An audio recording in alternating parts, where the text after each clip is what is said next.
Hello, and welcome to Forgotten Clubs, where today we'll be talking about a bit of football history in Llandudno. Um, one of the first football clubs in Llandudno was a club by the name of Gloddaeth Rovers, who were formed around about 1883, although there are possible reports that they may have been formed even earlier than that. Gloddaeth Rovers played on the ground on Conway Road. Um, in 1884, they played a combined team of Blackburn Rovers and Blackburn Olympic. Now, this was at a time when both of them clubs had played in FA Cup finals, so they were really important teams at the time. In 1886, Gloddaeth Rovers travelled to Belfast to play Distillery, so they were possibly the first Welsh club team to play, I suppose, overseas, as you'd call it. Um, Possibly the first Welsh to play overseas. Quite a prominent club at the time, so they had two Welsh internationals play for them whilst still their players. So two brothers, Malcolm and Richard Hersey, both played for Wales whilst they were Gloddaeth Rovers players. They played in the Welsh Cup as well, and also played in local competitions on the coast and in competitions affiliated with the breakaway Northern Welsh Football Association. Um, they folded round about 1890, and then by that point they were replaced in the town by another club by the name of Llandudno Swifts. So Llandudno Swifts were formed around about 1889. It said they were formed by old boys of a collegiate school in Llandudno. I'm led to believe that is now the Riseborough Hotel, which is behind me. Um, so Llandudno Swifts were formed in 1889. When they first formed, they played on a pitch on Gloddaeth Street. Not entirely sure where, the maps aren't really clear. Season afterwards, they moved to the Commissioner's Field, as it was known then. So they very quickly became a prominent team in the area. So they played in the North Wales Coast League mainly. In 1892, they won the Welsh Junior Cup, which is now known as the FAW Trophy. So in 1892, they won the Welsh Junior Cup and they beat Wrexham Gymnasium in the final. So they played in North Wales Coast League. They played in the Combination League. Played in the Welsh Cup, and also they played in the FA Cup three times.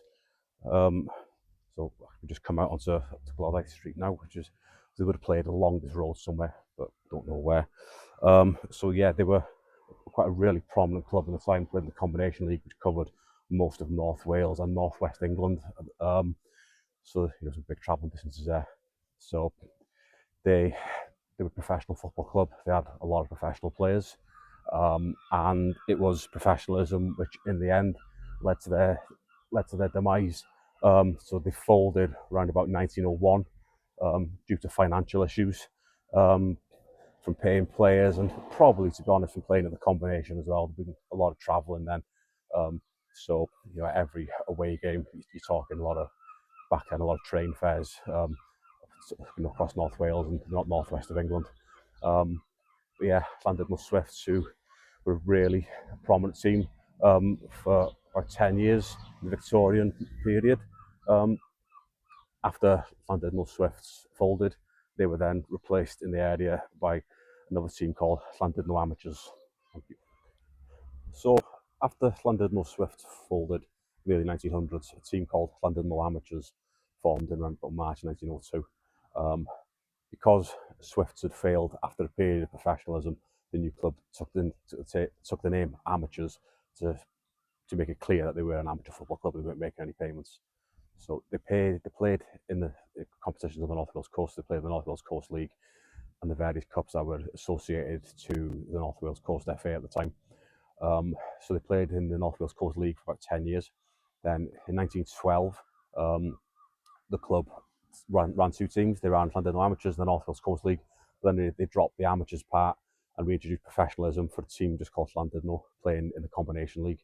Sorry, not the Combination League, the North Wales Alliance League at the time. The Combination folded a couple of seasons before the North Wales Alliance had taken its place. So they played in the North Wales Alliance League, which is more professional. They dropped amateurs from the name. And then they spent 2 seasons in the North Wales Alliance League before World War One put a stop to all football. Llandudno amateurs hurt by scandal in 1912 when the committee were charged with making illegal payments and with embezzlement. Um, so I suppose, you know, dropping amateurs and, you know, I suppose in a sense reforming Justice Llandudno and playing in the North Wales Alliance League is a step of moving away from that as well. Um, but yeah, we're here now. So there's been a lot of football clubs in Llandudno down the years. Aside from the ones that we've covered, there's a few others played in the area as well. For example, there's a club of Llandudno Victoria. Who else was there? A club of Llandudno Wolves who existed for a season. Yeah, there's been a lot of clubs in Llandudno down the years. Um, Obviously, we've covered amateurs, we've covered Swifts, and these are two names which still exist or have existed up until the modern day. Obviously, a lot of names get recycled and stuff. So yeah, then the names have existed in the modern day. But we're now here at West London, the modern day Llandudno will play. Currently play in the Cymru North, the second tier of Welsh football. Yeah, thank you for watching. So when talking about the various clubs in Llandudno down the years, the one thing that links them, be it the Conway Road ground or the Commissioner's Field or the Council Field, is that it's all the same place, just different times referred to by different names. You'd never think it now, but the area that I am now is the site of where it was. When you overlay it on the old maps, the pitch is somewhere by the McDonald's behind us, and around this area, this resale park here, is the site of it. Yeah, you'd never know it now, but an integral part of football history in Llandudno back in the Victorian and early Edwardian period, and even a lot later. I mean, I think I'm not entirely sure when the ground closed, but I'm sure it existed until about the 1970s, 1980s, before it was finally demolished and this took its place. Thank you.